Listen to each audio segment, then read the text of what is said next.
जिसके जरिए आप इनकम भी कर सकते हैं और अपने व्यूवर्स को भी बढ़ा सकते हैं। जी बोली कुछ भी सोचना गलत नहीं है।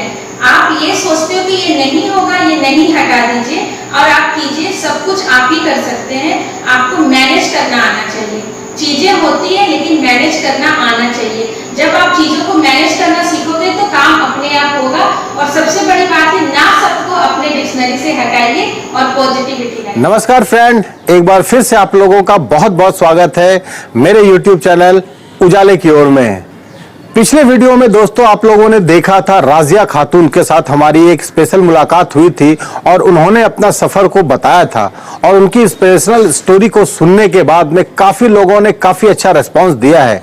इसके बाद अब हम मिलने वाले हैं एक ऐसी महिला एंटरप्रेन्योर से जो कि जमशेदपुर की ही है और उन्होंने अपना जबरदस्त नाम किया है। वह एक यूट्यूबर होने के साथ में सोशल वर्कर हैं, साथ ही साथ उनका एक बड़ा बिजनेस भी है।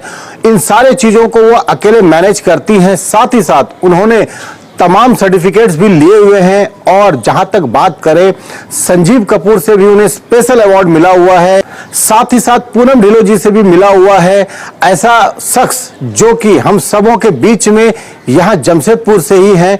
तो चलिए उनके इंस्पिरेशनल स्टोरी से आपको बहुत कुछ सीखने को मिलेगा दोस्तों। तो उम्मीद करूंगा आज का यह वीडियो आपको बहुत पसंद आने वाला है और इस स्टोरी से आप बहुत कुछ सीख सकते हैं और अपने आप को अंधेरे से उजाले की ओर लेके जा सकते हैं। कमेंट सेक्शन में अपनी राय देना मत भूलिएगा दोस्तों कि आज का यह एपिसोड आपको कैसा लगा। जैसा भी लगा हो आप अपनी प्रतिक्रिया जरूर दीजिएगा। मैं हर प्रतिक्रिया का आपको जवाब जरूर दूंगा। तो चलिए शुरू करते हैं अपना वीडियो।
दोस्तों बात करते हैं आज एक ऐसी महिला से जो कि एक सोशल वर्कर हैं, साथ ही साथ लेडी बिजनेस टाइकून हैं और उन्होंने मास्टर शेफ सर्टिफिकेशन भी ले रखी है। साथ ही साथ उन्होंने स्टार प्लस प्रोडक्शन के साथ में काम भी किया हुआ है और इनके साथ साथ जुड़ा हुआ सबसे बड़ा अचीवमेंट जो उनका है, शेफ संजीव कुमार के द्वारा उनको सबसे बड़ा लेडी टाइकून का अवार्ड जो कि जमशेदपुर के लिए उन्हें दिया गया है। तो ऐसे तो इनके बारे में जमशेदपुर एक ऐसा जगह है जहां पर कि इनके बारे में कोई ना जानता हो ऐसा हो नहीं सकता है। बावजूद उसके एक महिला होते हुए, एक माँ होते हुए, एक हाउसवाइफ होते हुए भी इन्होंने जिस तरह से अपने स्ट्रॉन्ग डेडिकेशन से और अपनी इच्छा शक्ति से आज यह मुकाम हासिल किया है वह काबिले तारीफ रहा है। तो चलिए मिलते हैं ऐसे एक प्रतिभाशाली व्यक्तित्व से जिनका नाम है प्रिया गुप्ता। नमस्कार मैम। नमस्ते। आपने हमारे चैनल के लिए समय दिया मैम, इसके लिए बहुत बहुत शुक्रिया। धन्यवाद। वैसे तो मैम आपका परिचय देने की ज़रूरत नहीं है। वैसे जमशेदपुर में शायद ही कोई ऐसा शख्स हो जो आपके बारे में ना जानता हो, लेकिन बावजूद उसके हमारे व्यूअर्स के लिए अगर आप दो शब्द कुछ कहना चाहें तो। आप सबसे पहले तो धन्यवाद कि आप मेरी स्टोरी को कवर कर रहे हैं और मैं बताना चाहूँगी हमारे व्यूवर्स को कि यहाँ तक का सफ़र इतना आसान नहीं था, बहुत ही स्ट्रगल है। लेकिन हर चीज़ को अगर आपके अंदर डेडिकेशन हो तो आप हर चीज़ को, मुकाम को हासिल कर सकते हो। तो मैं अपने यहाँ तक के सफ़र को बहुत ही डिफ़ाइन करती हूँ कि मैंने क्या क्या किया है अभी तक और क्या क्या अचीवमेंट्स हैं हमारे पास। सबसे पहले तो जमशेदपुर में एज अ लेडीज़ एंटरप्रेन्योर मैं यहाँ पे काम कर रही हूँ। 14 सालों से मैं हूँ जमशेदपुर में और कुकिंग के फील्ड में जमशेदपुर में कोई भी नहीं था। लोग बाहर जाते थे सीखने के लिए, तो अब मुझे बहुत खुशी होती है कि लोग यहाँ आते हैं मुझसे क्लास करने के लिए। तो मुझे इन 14 सालों में बहुत सारे अचीवमेंट्स भी मिले हैं। जैसा कि आपने बताया, संजीव कपूर के द्वारा मुझे फाइनेस्ट कुकिंग टीचर्स का अवार्ड मिला है, पूनम ढिल्लों की तरफ से फाइनेस्ट बिजनेस एंटरप्रेन्योर का भी अवार्ड मिला है। साथ में मैं स्टार प्लस में भी काम कर चुकी हूँ, प्रोडक्शन हाउस में 4 साल, और मुझे बहुत ऐसे छोटे मोटे अवार्ड्स मिले हैं। ये अवार्ड पाना इतना आसान नहीं था, इसके लिए मैंने बहुत ही कठिन मेहनत की है, जो मुझे ये सब अवार्ड मिला है। मुझे बहुत खुशी होती है कि जमशेदपुर में बहुत सारे न्यूज़पेपर को मैं जजमेंट करती हूँ, बहुत सारे इवेंट में, प्रोग्राम में जज करने जाती हूँ। मुझे बहुत ही अच्छा लगता है लोगों को सिखाने में। धन्यवाद मैम। आपने जैसे सुना दोस्तों, आपने जैसे सुना कि इनका 14 साल का कठिन तपस्या आज इनको इस मुकाम तक लेकर आया है। दोस्तों, अगर आपने प्रिया मैम का YouTube चैनल नहीं देखा है, जो कि प्रिया कुकरी क्लासेस के नाम से जाना जाता है, और ये बेहतरीन काम कर रही हैं, इनके चैनल को ज़रूर विजिट कीजिए, और जिन्होंने सब्सक्राइब नहीं किया है ज़रूर सब्सक्राइब कीजिए। वैसे डिस्क्रिप्शन में लिंक आपको मिल जाएगा, आप चाहें तो वहाँ से भी जाके आप उन्हें सब्सक्राइब कर सकते हैं। साथ ही साथ मैम, अगर हमारे व्यूअर्स के लिए भी आप अगर 2 शब्द बोल दें तो। ये हमारा आपका जो चैनल है उजाले की ओर, दोस्तों इनका कॉन्सेप्ट बिल्कुल न्यू है। आप इनके चैनल को सब्सक्राइब कीजिए, लाइक कीजिए और शेयर ज़रूर कीजिए, ताकि इनका व्यू बढ़े और हम ज़्यादा से ज़्यादा लोगों को जान सके इनके चैनल के थ्रू। धन्यवाद। Thank you so much. तो इनसे हमारे युवा आज बहुत कुछ सीख सकते हैं। तो चलिए इसी कड़ी में हम लोग अपना क्वेश्चन आवर स्टार्ट करते हैं। तो मैम, सबसे पहला क्वेश्चन आपके लिए मेरी तरफ से यह है कि आप इस फील्ड में आने के बारे में कैसे विचार किया? एक्चुअली मैंने कभी सोचा नहीं था कि मैं इस फील्ड में आऊँगी, लेकिन मेरे को बहुत ज़्यादा कुकिंग से हॉबी था। मैं बहुत डेडिकेशन और पैशनेट थी कि मैं कुकिंग करूं। तो ऐसे ही एक कंपटीशन आया मास्टर शेफ़ का, मैं पार्ट लेने गई और वहाँ पे स्टेज बाय स्टेज आगे बढ़ते गई और मेरा करियर वहीं से स्टार्ट हो गया। बस धीरे धीरे, ये कुछ प्लान नहीं था, बस होते ही चला गया। जी हाँ, वही प्लान आज आपको इस मुकाम तक लेकर आया है। जी, तो इस तरह का जो काम आप कर पा रही हैं मैडम, आज जो जिस तरह से आपने यहाँ तक का सफ़र तय किया है, इसको करने के दौरान में फैमिली से आपको किस तरह का सपोर्ट मिला है, वह भी हमारे व्यूअर्स को बताइए। फैमिली का सपोर्ट तो ज़रूरी होता है, क्योंकि जब मैं शादी करके यहाँ आई थी तो बच्चे छोटे थे, तो मैंने अपने ग्रेजुएशन के साथ साथ फूड एंड न्यूट्रिशंस में भी डिप्लोमा ले लिया, जो मुझे इस करियर के लिए बहुत ही इम्पोर्टेंस हुआ, क्योंकि मेरे हस्बैंड ने कहा कि तुम ये डिप्लोमा भी कर लो, तुम्हारे लिए काम आएगा। और मेरे हस्बैंड और मेरी माँ मेरा बहुत ज़्यादा सपोर्ट करती है, तो मैं आज यहाँ पर इस मुकाम तक पहुँची हूँ। जी जी जी, ये बहुत ज़रूरी है किसी भी फैमिली मेम्बर के लिए कि एक दूसरे का सहयोग देना बहुत ज़रूरी है, एक दूसरे को समझना बहुत ज़रूरी है, तभी जाके सब कोई एक दूसरे का सपोर्ट से आगे बढ़ पाते हैं, जैसा कि मैम ने बताया। तो इसी के बाद मैम अगला सवाल, इतना सारा कुछ कर पाने के लिए आप कैसे मैनेज कर पाते हैं कि इतना बड़ा कुकिंग क्लासेस आपका यहाँ पे चलता है, जमशेदपुर के बिष्टुपुर एरिया में आपका इतना बड़ा कोचिंग क्लासेस है, और उसके बाद घर में भी आपकी रिस्पॉन्सिबिलिटी है, प्लस सोशल वर्कर का भी आप काम करती हैं, यूट्यूब के लिए भी आप इतना बड़ा काम करती हैं, तो आप इन सारे चीज़ों को किस तरीके से मैनेज कर पाती हैं, इसको हमारे व्यूअर्स को ज़रूर बताइए। हाँ, ये तो मैं बताऊंगी कि इसको मैनेज करना इजी नहीं होता, कभी कभी फ्रस्ट्रेट भी हो जाती हूँ, लेकिन मैं बहुत शांत स्वभाव से सोचती हूँ कि करना मुझे ही है, मेरे बदले कोई नहीं करेगा। अगर मुझे अचीव करना है तो मुझे मेहनत करनी होगी और मुझे इसको बैलेंस बनाना पड़ेगा। सबसे पहले तो मैं बहुत कूल होती हूँ और बहुत पेशेंस के साथ काम करती हूँ, तो बस ये मैनेज हो जाता है। तो मतलब ये आपका पेशेंस ही आपका सबसे बड़ा मूल मंत्र है। पेशेंस रखना बहुत ज़रूरी होता है, घबराती नहीं हूँ, और सबसे बड़ी बात कि मेरे अंदर बहुत पॉजिटिविटी है, मैं बहुत पॉजिटिव होकर काम करती हूँ। जी हाँ, ये पॉजिटिविटी बहुत ज़रूरी है दोस्तों, इतना बड़ा काम कर पाने के लिए आपके लिए बहुत ज़रूरी है जो मैम ने बताया।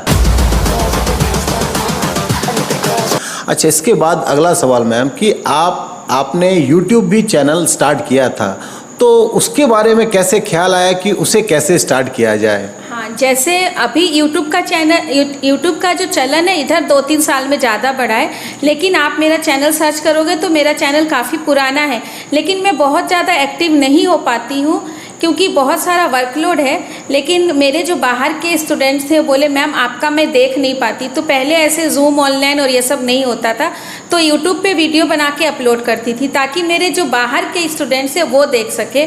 और आज के दिन में यूट्यूब एक बहुत अच्छा माध्यम है जिसके जरिए आप इनकम भी कर सकते हैं और अपने व्यूवर्स को भी बढ़ा सकते हैं। जी हाँ, जी हाँ।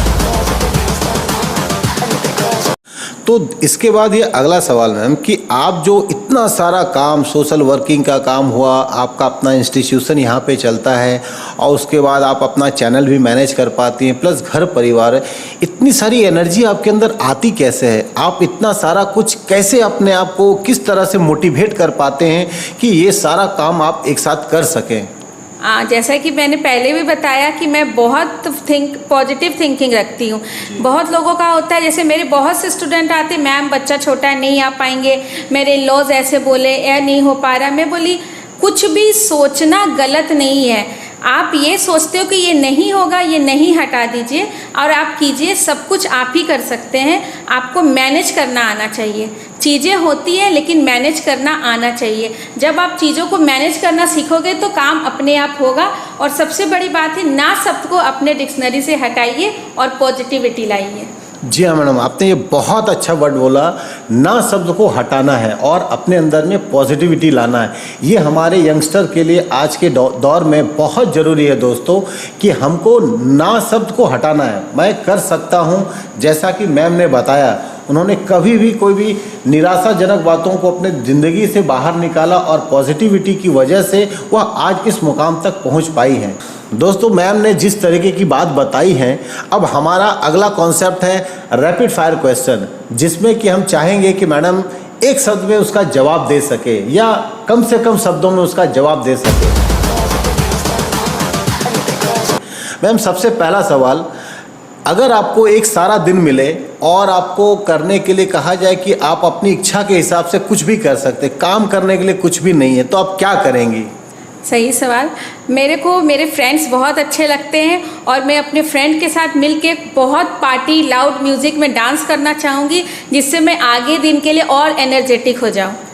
तो इसी से जुड़ा हुआ अगला सवाल, अगर आपके पास में सारा दिन फ़ोन ही ना हो तो आप अपने आप को कैसे मैनेज करेंगी?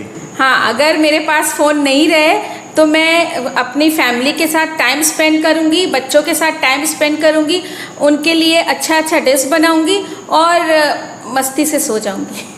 वेरी गुड, बहुत अच्छा बात है मैम। फैमिली को भी टाइम देना बहुत ज़रूरी होता है। अगला क्वेश्चन, अगर आपको एक सारा दिन खामोश रहने के लिए कहा जाए तो आप कैसे इसको बिताएंगी? ये तो बहुत ही मुश्किल है, मैं खामोश तो रह ही नहीं सकती।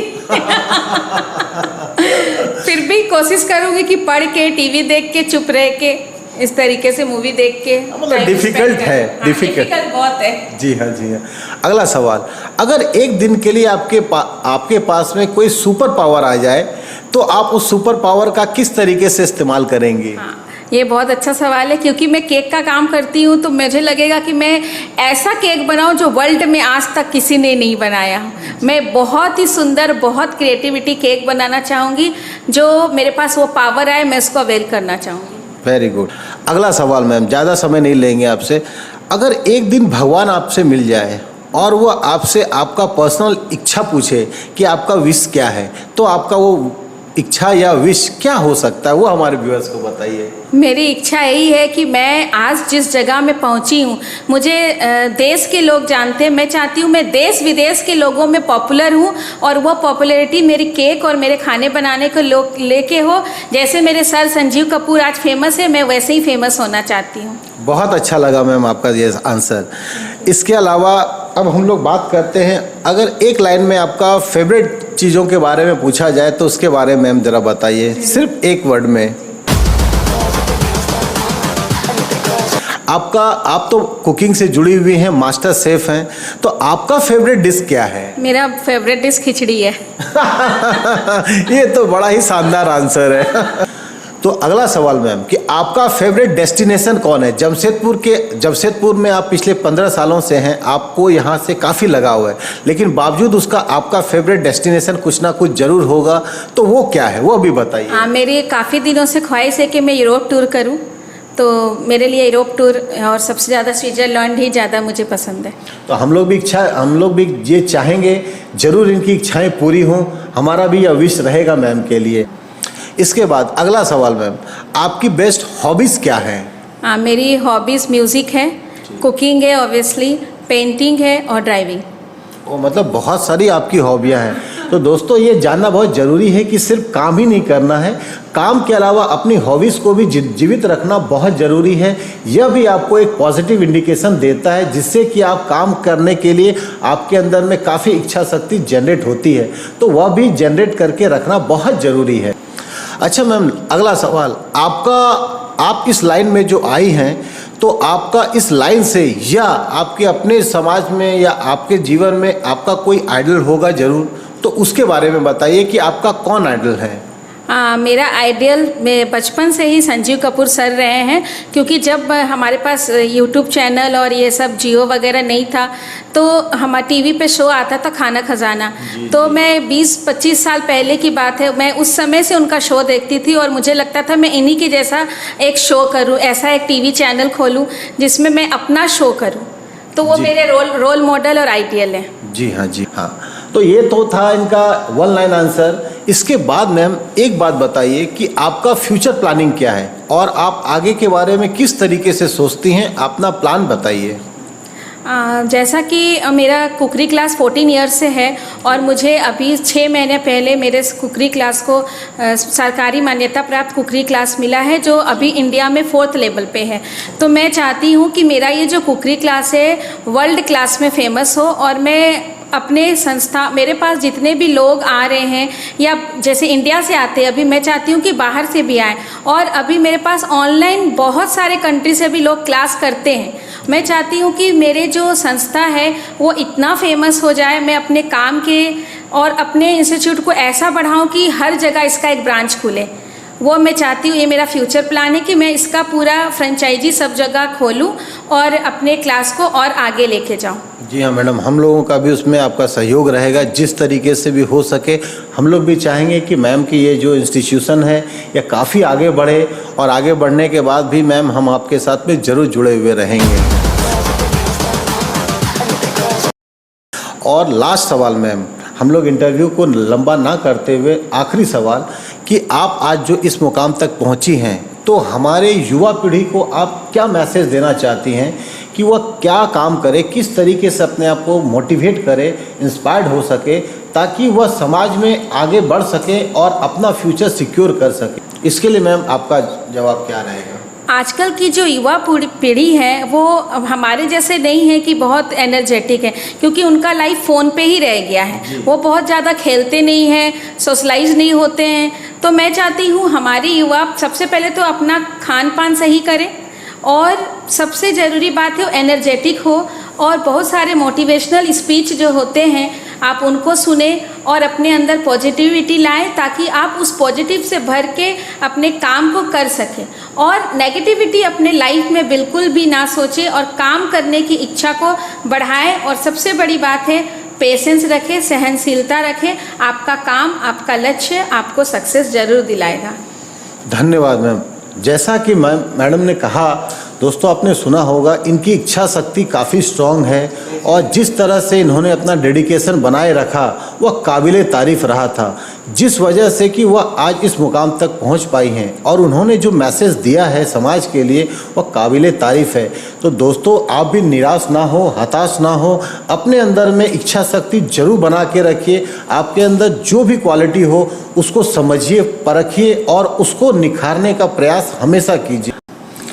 तो दोस्तों ये थी जमशेदपुर के बिष्टुपुर से प्रिया गुप्ता जी, जिन्होंने कि अपना आज का एक्सपीरियंस शेयर किया, जो पिछले 15 सालों से इन्होंने जिस तरीके का मुकाम हासिल किया है।